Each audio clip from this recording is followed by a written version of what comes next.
Hey, I'm Allison, and this is going to be my last From talk that I'm giving. And so I'm taking this class called From at the Miami Valley School, and this week we've been talking a lot about the mandala still. And so last week in my talk, I kind of gave an overview of kind of the introduction to our discussion about the mandala. And so now I'm going to focus on one of the five elements, and we were told to talk about one that I think, if I have the assignment right, we identify with. And so the one that I don't really know which one I identify with. I kind of identified with all of them, but the one I really like is fire. And so I'm going to read to you today from the section all about fire.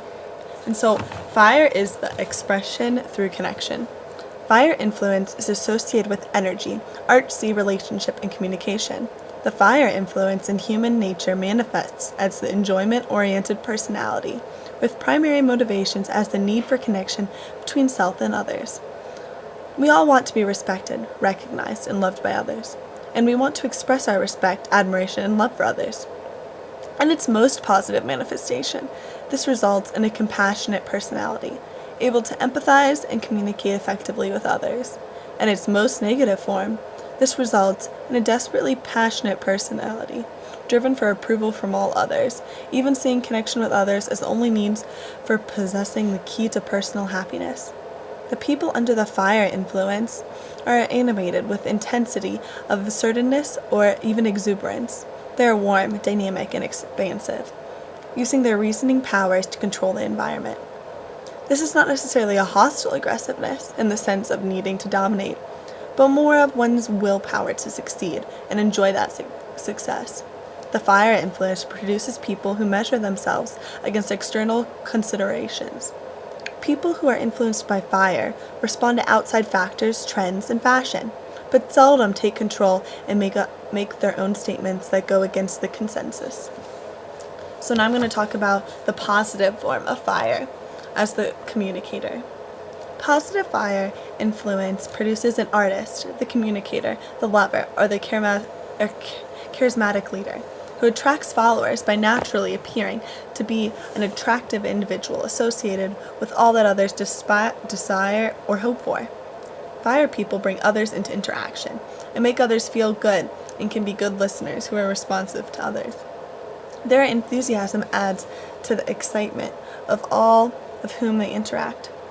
Positive fire sometimes produces what is referred to as a star quality. Dynamic entertainers from Bruce Lee to Madonna to Robin Williams know how to capture the audience by means of engaging the seductive power of the fire element. The positive orientation of energetic passion for connection becomes a form of wisdom in which discriminating awareness just naturally sees precisely the specific characteristics and values of each thing encountered and knows how to put them to work judiciously in prompting along to fruition that which must be. Engaging, entertaining, warm, connected are words typically to describe positive fire. So now we're on to negative fire, which is the defeatist and the performer. Weak negative fire influences fearful self-defeatist who talks himself out of whatever it is that most attracts him. We can see this motivation behind the zealot who crusades with fiery passion against the very thing that so strongly tempts him with what he feels he cannot have. Strong negative fire influence inspires the aggressively showy personality who is always on and eventually burns out way ahead of his or her time. This is typical of an entertainment superstar who attains too much success too fast, loses his or her sense of self, and ends up dead from alcohol or drug overloads. Ego and self-esteem are tied to external appearance and social status, resulting in absolutely surface involvement in any situation. As a limitation, the fire personality can easily get caught up in relating to only that which is stimulating, even at a cost of ending up someplace we did not really want to go. We can become so passionately intent on possessing as much as we can that our compulsive onward moving desire prevents us from ever stopping long enough to enjoy what we already have.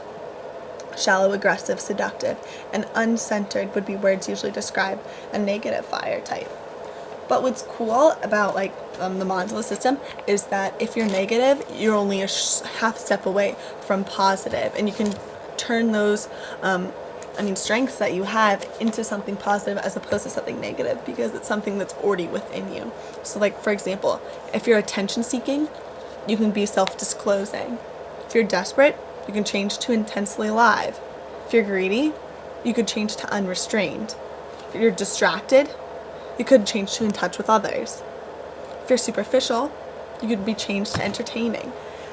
And so I think this is really cool, and I think I really connected with this one is because when I took my Strength Finder 2.0 test, two of the strengths I got for my top 5 were empathy and woo. And so I kind of really have this thing with connecting with others, and sometimes it can go in a positive way and sometimes it can go in a negative way, and I can see myself in kind of being called some of these different words even incorrectly. But I guess what's comforting about this is that you're only a half step away from the positive thing, and that's really cool, because instead of being trapped and no, you're just bad, it's not that you're bad, it's that you're almost good. So that's really cool, and I really connected with the fire one. So thanks for listening.